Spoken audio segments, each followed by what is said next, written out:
The area's One Book, One Community project is about reading and community. This year's title is about family, hard work, fate, and the secrets of making a world-class beer. I'm author J. Ryan Stradal, author of this year's One Book, One Community title, The Lager Queen of Minnesota. Your area local libraries are bringing people together to celebrate the joy of reading, and I hope you'll take part in this year's event series.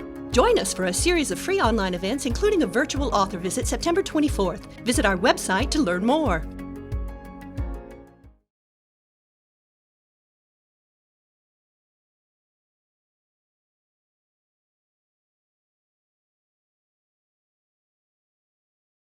I'd like to welcome everyone to this One Book, One Community event. Thank you for joining me. So anyways, a brief introduction. I'm Paul Schwarz. I'm a professor in the Department of Plant Sciences at NDSU. In the area I work in is malting and brewing. And I think as this event was being planned, I was contacted to talk something about malting and brewing. And what I decided to focus on is really the contribution of Minnesota in North Dakota to this world of beer, or as I call it here in the slide, the soul of beer. And we'll get to that in a minute. So just some beer trivia. Beer, I'm sure we're all familiar with it, but it's the 5th most consumed beverage in the world. This is after tea, bottled water, milk, and soft drinks. In the U.S., we produce about 5.6 billion gallons of beer per year. And worldwide, we rank number 2, and kind of surprisingly behind China, who's the number 1 brewer. And that perhaps comes as a surprise to some people. I know when I ask students in class, they always say Germany. But anyway, I think today when we think about beer, oftentimes it's craft beer. It seems now almost every city or even some small towns have a craft brewery. And this is certainly a trend. Over the last 30 years, U.S. brewery numbers have grown tremendously, from less than 300 in 1990 to over 8,000 today. And again, really my objective today is to kind of show us how our region fits into this world of beer. So back to the soul of beer. This comes from a quote from a fairly well-known brewing professor at the Technical University of Munich, who said that malt is the soul, hops the spice, yeast the spirit, and water the body of beer. And actually in our region, we actually have a craft brew beer produced by Summit Brewing that has the name Dakota Soul. So to elaborate on this a little bit, why are we using this term soul? And it's really that malted barley is an essential ingredient in beer. It's needed to provide fermentable sugars that the yeast convert to alcohol and CO2. Theoretically, it's possible to make beer without malt, but it would lack sweetness, it wouldn't have any color, and it would lack foam. So I think what this professor was getting at is that malt, in a sense, provides the palate from which the brewer can use other ingredients to adjust the character. Hops for aroma and bitterness, and the type of yeast for the fruity character. So again, just to give some background on beer, what's in beer? And in this case, we're looking at 1 serving of an all malt lager, and of course lager being in the title of our book. Main ingredient in beer is water. Malted barley is second, and in the case of this beer, we have about 2 ounces in a bottle, but as we'll see towards the end of the talk, this use can vary widely. Hops are a very important component of beer, and a lot of the craft beers are really hop forward, but numerically it's really a small component. And in this case, about 1/4 of a gram goes into that serving. So A few terms or definitions. I'm going to talk a lot about malt and malting. And malting's really the controlled germination or sprouting of grain. And the term malt is more or less used synonymously with malted barley. But I think many of you are probably aware we have wheat beers on the market, and actually maybe about 5 to 10% of the malt in the US comes from wheat. And the picture here on the right is just showing a sample of malted barley. To go on with these definitions, the place that we do malting is called a malt house or a malt plant, and the person that does the malting is called a maltster. And on the right here is a picture of the sprouted grain in the germination process of malting. So the remainder of the talk today, what I want to do is look at Minnesota and North Dakota's contributions at 3 levels. One would be barley, one would be malt, and one would be brewing. So to touch a little bit on U.S. brewing history, this really dates to the time of colonization. The first record of barley being in Martha's Vineyard in 1602, and the first brewery following a couple years later, and this was in New Amsterdam, which today is New York City. So barley came to Minnesota in the mid-19th century, Dakota Territory in the latter 19th century, but by the turn of the century or early 20th century, the region was a major producer. And just kind of a note here at the bottom, what I'm hoping to kind of convey today is Minnesota and North Dakota barley growers, people in the allied agricultural industries, maltsters, brewers, and researchers have all made important contributions to U.S. brewing. So if we go back to the beginning, like I said, barley came at the time of colonization, but there really wasn't much produced prior to 1830. And from this map here, we can see that center of production was really in New York. So there wasn't a lot of barley, and actually beer production was relatively low before 1830. And kind of from what I've read, it seems that the population really preferred spirits over beer. So the history of barley, and in some sense, beer in the U.S. is really a story of westward movement of production. So on the top here, we see a map from 1870, and we're seeing production in the Midwest, but we still see it's centered in New York. We move ahead about 40 years, we see production in New York has dropped off, and it's really picked up in the Dakotas and Minnesota. So not only was it westward movement, it was a huge increase in production. And basically in those 40 years, barley production in the U.S. increased tenfold. And as we can see from the graph here, a lot of this is attributed to production in North Dakota and Minnesota. So basically, why was this happening? Well, I think an obvious answer is our population was growing. And with that growth in population, much of it due to immigration, we had westward movement of population. And as we get into Minnesota and the Dakotas, this new farmland was really well suited to large-scale grain production. Equally important, I think, was in the mid to latter 19th century, we also had the foundation of the modern U.S. brewing industry. Like I had said prior to this, the brewing industry was pretty small.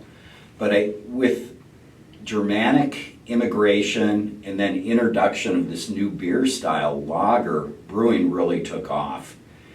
And this largely was in the Midwest, and I think cities like Milwaukee, St. Louis come to mind, but also Cincinnati, Chicago, and Minneapolis, St. Paul. And there's certainly some names we recognize here that date to that time, like Anheuser-Busch, Hamm's, Miller, Pabst, and Schlitz. And the increased production was just simply a fact that the growing beer industry needed more grain. Another fact that I think is pretty little known is this Tariff Act of 1890. And prior to 1890, New York was really the center of malt production in the U.S. But as the brewing industry was growing, New York really couldn't produce enough barley to supply the industry, and they were importing large amounts from Ontario. And so in 1890, we had this McKinley tariff with the intent of protecting against foreign competition. So it was many goods, but in terms of barley, this put a 10 to 30 cent per bushel tax on Canadian barley. And I think if we think back to 1890, that had to be a substantial portion of the total price. So the net result was this Tariff Act effectively killed the New York industry and led to its rise in Wisconsin, Minnesota, and I have Illinois here, but it's particularly Chicago. So looking at this graph, barley, the solid line, beer, the dotted line, we see 1870 up to Prohibition in 1920. The two are really closely matched. Beer production and barley production continued to rise, maybe not as closely matched, and they both peaked in the 1980s. Since this time, beer production has remained relatively stable, but barley's gone down dramatically. So again, to kind of summarize, barley production peaked in the 1980s. Minnesota once produced 70 million bushels a year. Today that's less than 4. North Dakota, we've seen a similar but not as dramatic decline. And historically, at one time in the early 1900s, Minnesota was supplying about 20% of the U.S. barley. North Dakota, on the other hand, even with declining acreage, has consistently provided between 20 and 30% of the nation's barley since the 50s.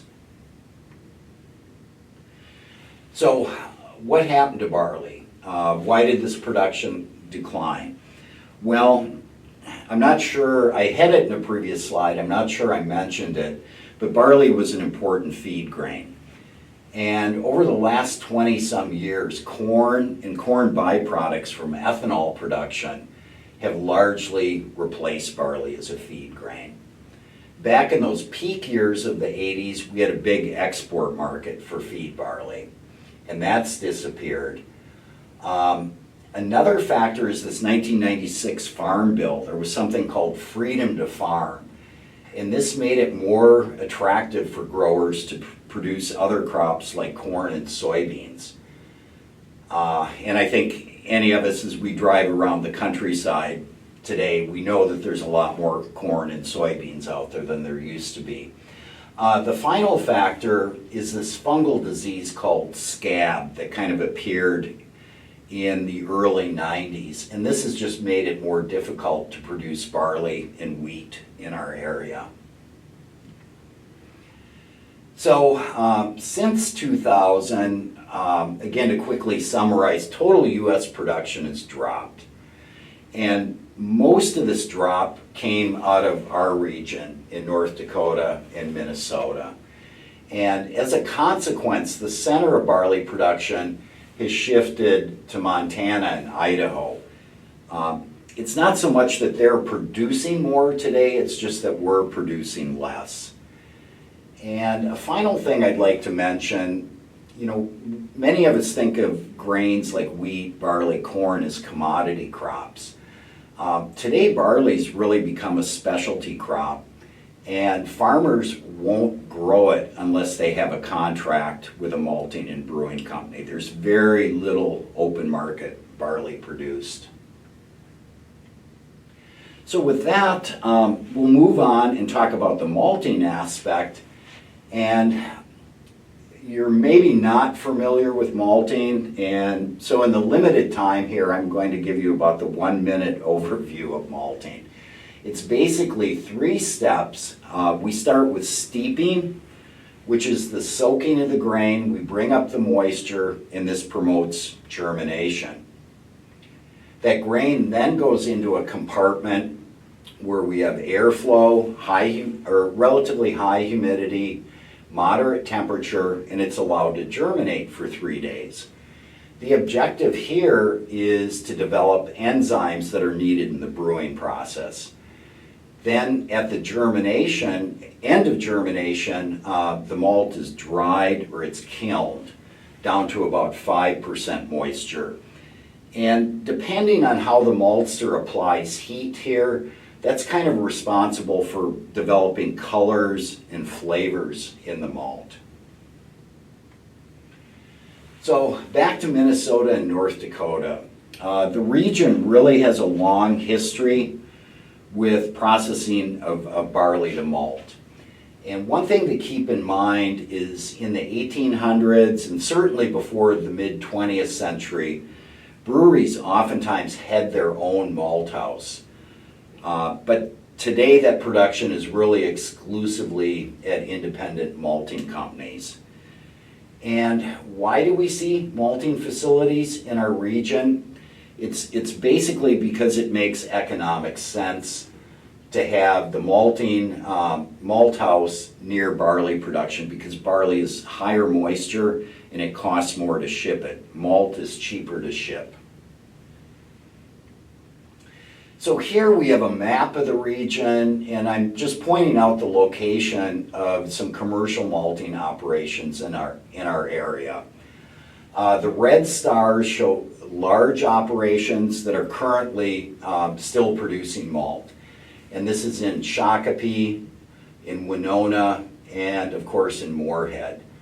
Over the years, we've had a number that have closed. I'm showing 2 examples of this with black stars.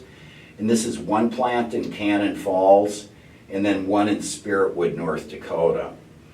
And a fairly new aspect to malting, and I'll get to in a couple minutes, is something called craft malting. And we now have a number of craft maltsters in the region, in Bismarck and Crookston, and another in Detroit Lakes. So we'll just take a quick look at a couple of these plants. I think of those of you from the FM area, you know when you're driving on the interstate west of Moorhead, you see this big building with the Budweiser sign. Well, that's the Bush Ag Resources malt plant in Moorhead. This was built in 1978 because at that time the Red River Valley was the center of barley production. They're producing malt exclusively for use by Anheuser-Busch. A really important facility is RAR Molton in Shakopee. This was originally built in 1937, but the RAR company has a much longer history in Wisconsin going back to 1847. This is important because it's producing about 1/5 of all the malt used in the U.S. And in fact, they're the largest maltster in the U.S. I'll just briefly mention here, there's another plant in Winona. This is currently French owned, but again, the history dates back to the late 1800s. And then finally, I want to finish with Cargill Malt and Spiritwood. And again, I think some of us might be familiar with this. If you're driving between Valley City and Jamestown, you notice just a little bit east of Jamestown, this huge plant north of the interstate. This was originally built in the 70s, again, because of the large barley production in our area. At the time, it was the largest plant in the world. but it closed in 2018. And there were a lot of reasons for that, but certainly one of them was just the amount of barley we're producing declined. So I had mentioned before craft malting. This is a pretty new trend. It's followed craft brewing. There's about 100 of these craft maltsters in the U.S., and many of them are located in the East, like New York State, Maine, and so forth. Basically what a craft maltster is a smaller malt operation that's producing malt from local grains. And the appeal here is to like local food culture. If you're a brewer in Minnesota and you want to produce an all Minnesota beer, you might use craft malt. The other aspect is traceability. As a brewer and maybe part of your marketing, you want to say, we're buying our barley from like the Wagner family in Fisher, Minnesota or something. You're able to provide that aspect with your beer. We don't have it in our area, but what's driven craft malting in the East is state laws that give brewers tax incentives for using local ingredients. So just some examples here are Malt Works in Detroit Lakes. They're producing brewer's malt, but also sprouted grain for the food industry. Vertical Malt in Crookston, and Two Track in Bismarck. And Two Track and Vertical Malt are both connected with barley growers. So they're malting, at least largely, their own barley production. So we'll finish up here with brewing. And I guess when we planned this, I thought you might have another talk on brewing per se, and I don't think that's the case. So I just wanted to give, again, about a 1-minute overview of the brewing process. So we start with mashing, and here the ground grain is extracted with water, and the main purpose of doing this is enzymes we develop in the grain in malting. Once we get to brewing, they break down starch in the grain into sugars. The next step is lautering. This is basically filtration, where we're separating the malt extract, which is called wort, from the insoluble part of the grain. That wort then is boiled, and this is the point where hops are added to impart bitterness and aroma. That boiled wort is cooled, yeast is added, and the yeast, of course, converts the sugars to alcohol, carbon dioxide, and some flavor compounds. And then one thing I guess to be said is beer coming out of fermentation doesn't really taste very good, and typically a period of storage or maturation is needed to help improve flavors or mature flavors. So we'll finish up here talking about brewing in Minnesota, largely Minnesota, a little bit North Dakota.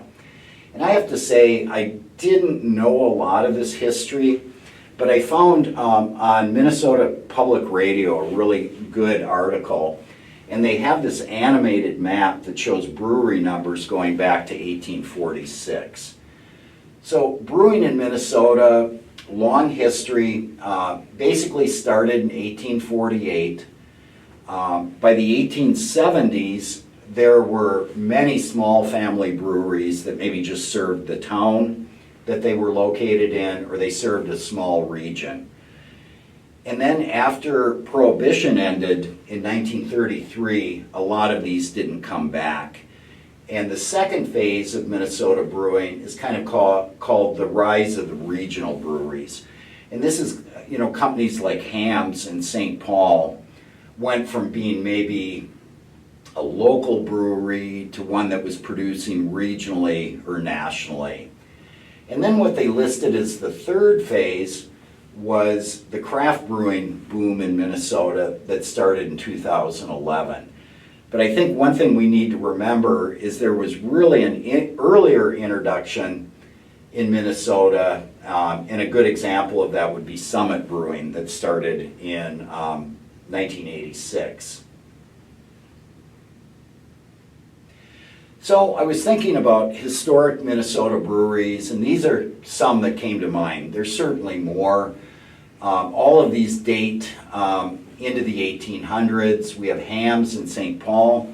That one closed. That plant closed in 1997. Actually, one of my former grad students was the last brewmaster there. Jacob Schmidt, similar history. That plant closed in 2002. Grain Belt, which at least originally was produced by Minneapolis Brewing, that plant closed in 1976. But we can still buy Grain Belt, but it's produced by August Shell Brewing. And Shell is an interesting story. They're one of those many, at one time, family-owned Minnesota breweries, but they've survived and they've done well.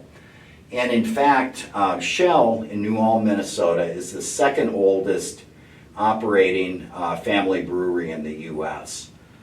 And I guess one thing I did forget to mention, Hams closed. It's no longer an independent brewery, but the label is still produced today, and this is by Miller Coors in Milwaukee. So we get to North Dakota, and I guess the history book on North Dakota brewing isn't nearly as thick as for Minnesota. And why is this? I'm not a historian, but to speculate, the state was settled later. It had a lower population. We had prohibition at statehood, and then shortly after statehood, we had national prohibition. So if you look at the information on brewing in North Dakota prior to craft beer, really the only, at least somewhat modern company you come across is this Dakota Malting and Brewing in Bismarck that was only open 4 years in the 60s. And my understanding here is when they started, they had some quality issues and they never quite recovered from that. So again, like Minnesota, we have a craft brew trend starting around 2010, 2011 in the state. But again, I think we need to remember, those of us that have lived in Fargo-Moorhead for a number of years, we had an earlier attempt at craft brewing in the 1990s. And some of you might remember there was the Great Northern Brewery. For a short time period, Old Broadway had a brewery. And then the now closed Trader and Trapper in Moorhead also had a brewery. So we'll just finish up here and talk about the current situation in the states. Minnesota craft brewing is booming.